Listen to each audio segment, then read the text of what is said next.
नमस्कार दोस्तों, राधे राधे। पौष महीने में आने वाली चतुर्थी को अखुरत संकष्टी चतुर्थी कहा जाता है। इस साल की संकष्टी चतुर्थी 18 दिसंबर यानी आज मनाई जाएगी। इस चतुर्थी की तिथि की शुरुआत सुबह 10:43 पर होगी और 19 दिसंबर को सुबह 10:02 पर खत्म हो जाएगी। पौष माह में चतुर्थी का व्रत कर रहे व्रतधारियों को दोनों हाथों में पुष्प लेकर श्री गणेश जी का ध्यान तथा पूजन करने के पश्चात पौष गणेश चतुर्थी की कथा अवश्य सुननी चाहिए। अब सुने पौष माह में आने वाले संकष्टी चतुर्थी की व्रत कथा। एक समय रावण ने स्वर्ग के सभी देवताओं को जीत लिया और संध्या करते हुए बाली के पीछे से जाकर उसे पकड़ लिया। वानर राज बाली रावण को अपने बगल में दबाकर किष्किंधा नगरी ले आए और अपने पुत्र अंगद को खेलने के लिए खिलौने की तरह दे दिया। अंगद रावण को खिलौना समझकर रस्सी से बांधकर इधर उधर घुमाते रहते। इससे रावण को बहुत कष्ट होने लगा। एक दिन रावण ने दुखी मन से अपने पितामह पुलत्स्य जी को याद किया। रावण की यह दशा देखकर पुलत्स्य ऋषि ने विचार किया कि रावण की यह दशा क्यों हुई। उन्होंने मन ही मन सोचा, अभिमान हो जाने पर देव मनुष्य असुर भी सबकी यही गति होती है। पुलत्स्य ऋषि ने रावण से पूछा कि तुमने मुझे क्यों याद किया। रावण बोला, पितामह मैं बहुत दुखी हूँ। ये नगरवासी मुझे धिक्कारते हैं और आप भी मेरी रक्षा करें। रावण की बात सुनकर पुलत्स्य जी बोले, रावण तुम डरो नहीं, तुम इस बंधन से जल्द मुक्त हो जाओगे। तुम विघ्न विनाशन श्री गणेश जी का व्रत करो। पूर्व काल में वृत्रासुर की हत्या से छुटकारा पाने के लिए इंद्रदेव ने भी इस व्रत को किया था, इसलिए तुम भी विघ्न विनाशक श्री गणेश जी का व्रत अवश्य करो। तब पिता की आज्ञा अनुसार रावण ने भक्ति पूर्वक इस व्रत को किया और बंधन रहित हो जाने पर अपने राज्य को पुनः प्राप्त किया। इसी तरह से जो भक्त पौष माह की संकष्टी चतुर्थी पर व्रत को करते हैं और श्रद्धा पूर्वक इस कथा को सुनते हैं, उन्हें सफलता अवश्य ही प्राप्त होती है। प्रेम से बोले गणेश भगवान की जय। अब सुने क्यों मनाई जाती है चतुर्थी। एक बार की बात है, सभी देवता बहुत ही मुश्किल में थे। सभी देवगण शिव जी के शरण में अपनी मुश्किलों के हल के लिए पहुंचे। उस समय भगवान शिव जी के साथ गणेश और भगवान कार्तिकेय भी बैठे थे। देवताओं की मुश्किल को देखकर शिव जी ने गणेश और कार्तिकेय से प्रश्न किया कि तुम में से कौन देवताओं की मुश्किलों को हल करेगा और उनकी मदद करेगा। जब दोनों भाई मदद करने के लिए तैयार हो गए तो शिव जी ने उनके सामने एक प्रतियोगिता रखी। इस प्रतियोगिता के अनुसार दोनों भाइयों में से जो सबसे पहले पृथ्वी की परिक्रमा करके लौटेगा वही देवताओं की मुश्किलों में मदद करेगा। जैसे ही शिव जी ने यह बात कही, कार्तिकेय अपनी सवारी मोर पर बैठकर पृथ्वी की परिक्रमा करने चल पड़े। परंतु गणेश जी वहीं बैठकर सोचने लगे कि अगर मैं अपने मूषक पर सवार होकर पृथ्वी की परिक्रमा करने गया तो उसमें मुझे बहुत समय लग जाएगा। उसी समय उनके मन में एक उपाय आया। वे अपने माता और पिता के पास गए और उनके 7 बार परिक्रमा करके वहीं जाकर बैठ गए। कुछ समय बाद कार्तिकेय पृथ्वी का पूरा चक्कर लगाकर वहां पहुंचे और स्वयं को विजेता कहने लगे। तभी शिव जी ने गणेश जी की ओर देखा और प्रश्न किया, हे गणेश, तुमने क्यों पृथ्वी की परिक्रमा नहीं की? तुमने हमारी परिक्रमा क्यों की? तब गणेश जी ने उत्तर दिया, हे पिता, माता पिता तो पूरे संसार में बसा है, चाहे पृथ्वी की परिक्रमा करूं या अपने माता पिता की, बात तो एक ही है।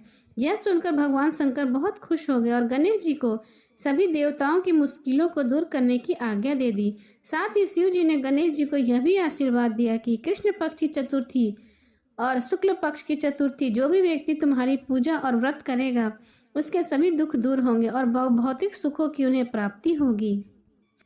और तभी से चतुर्थी तिथि के दिन भगवान गणेश की पूजा होती आ रही है। प्रेम से बोले शंकर भगवान की जय, गणेश भगवान की जय। अब सुने एक अन्य कथा।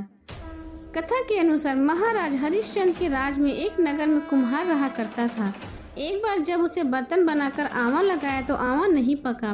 परेशान होकर वह राजा के पास गया और बोला कि महाराज, न जाने क्यों किस कारण से आवा नहीं पक रहा है। राजा ने राज पंडित को बुलाकर कारण पूछा तो राज पंडित ने कहा, हर बार आवा लगाते समय एक बच्चे की बलि देने से आवा पकने लगेगा। राजा का आदेश हो गया। बलि आरंभ हुई। जिस परिवार की बारी आती वह अपने बच्चों में से एक बच्चे बलि चढ़ाने के लिए दे देते। इस तरह कुछ दिन बाद एक बुढ़िया के लड़के की बारी आई। बुढ़िया के पास उसका एक ही बेटा था तथा उसके जीवन का कोई और सहारा न था, पर राजा की आज्ञा के आगे वह कुछ नहीं कर सकती थी। दुखित बुढ़िया सोचने लगी, मेरा एक ही बेटा है, वह भी सकट के दिन मुझसे जुदा हो जाएगा। तभी उसको एक उपाय सूझा। उसने लड़के को सकट की सुपारी तथा दूब का बीड़ा देकर कहा, भगवान का नाम लेकर आवा में बैठ जाना, सकट माता तेरी रक्षा करेंगी।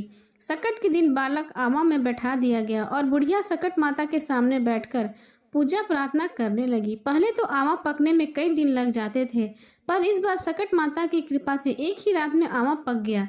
सवेरे कुम्हार ने देखा तो हैरान रह गया। आवा पक गया था और बुढ़िया का बेटा भी जीवित व सुरक्षित था। सकट माता की कृपा से नगर के अन्य बालक भी जी उठे। यह देखकर नगर वासियों ने माता सकट की महिमा स्वीकार की। तब से आज तक सकट माता की पूजा और व्रत का विधान चला आ रहा है। अब सुने गणेश भगवान की एक अन्य कथा। एक बुढ़िया थी, वह बहुत गरीब थी और अंधी थी। उसका एक बेटा और बहू थे। वह बुढ़िया सदैव गणेश जी की पूजा किया करती थी।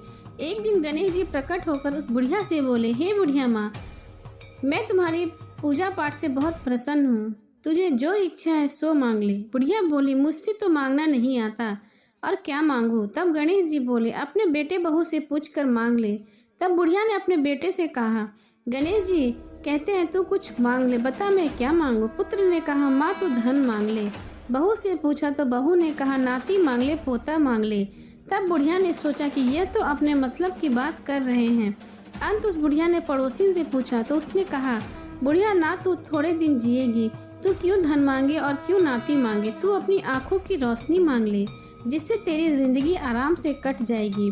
इस पर बुढ़िया बोली, यदि आप प्रसन्न हैं तो मुझे 9 करोड़ की माया दे, निरोगी काया दे, अमर सुहाग दे, आंखों की रोशनी दे, नाती दे, पोता दे और सब परिवार को सुख दे और अंत में मुझे मोक्ष दे। यह सुनकर गणेश जी बोले, हे बुढ़िया माँ, तुमने तो मुझे ठग लिया, फिर भी जो तूने मांगा है वचन के अनुसार सब कुछ तुझे मिलेगा। यह कहकर गणेश जी अंतर ध्यान हो गए। उधर बुढ़िया माँ ने जो कुछ मांगा वो सब कुछ उसको मिल गया।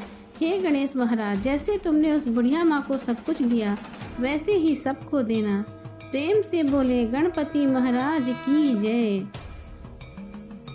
कथा के बाद जरूर सुने गणेश जी की आरती।